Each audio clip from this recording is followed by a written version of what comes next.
প্রদেশ কংগ্রেস সাধারণ সম্পাদকের পদ পেয়েই বিজেপি সরকারের পতনের ডাক দিলেন সুনাইর প্রাক্তন বিধায়ক আমিনুল হক লস্কর।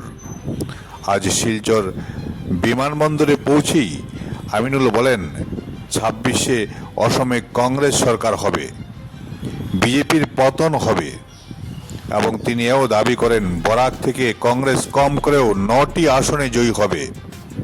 ব্যুরো রিপোর্ট, জানা অজানা খবর। গৌরব গগৈ প্রদেশ কংগ্রেসের সভাপতি হওয়ার পরে সমস্ত আসামে কংগ্রেস কর্মীদের মনের একটা উৎসাহ জাগছে।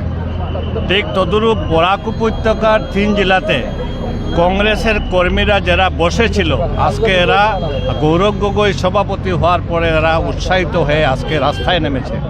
এর একটা প্রভাব দেখতে পাচ্ছেন। আজকে আমাদের উপসভাপতি গুয়াহাটি হাইকোর্টের বরিষ্ঠ অধিবক্তা হাফিজ রশিদ সাহেব এবং আমি এসেছি, আমি সাধারণ সম্পাদকের দায়িত্ব নিয়ে আসার পরে কর্মীদের যে উৎসাহ, এতে দেখা যায় যে আগামীতে 2026-এ যে কংগ্রেসের সরকার হবে এটা একটা ইঙ্গিত।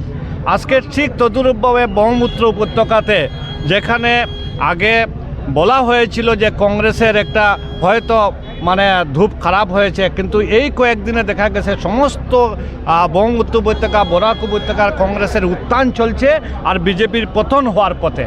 কারণ আগামীতে দেখবেন 2026-এ আপনার কংগ্রেস সরকার হবে গৌরব গগৈর নেতৃত্বে। আর আমরা বরাক উপত্যকার 13টা সিটের মধ্যে আপনার কাছে আজকে আমি বলছি যে আজকে কমপক্ষেও 8 থেকে 9টা সিট আমরা দখল করব। এটা আপনাকে বলে দিচ্ছি। আজকে মানুষের মনের উত্থান থেকে বোঝা যায় এটা।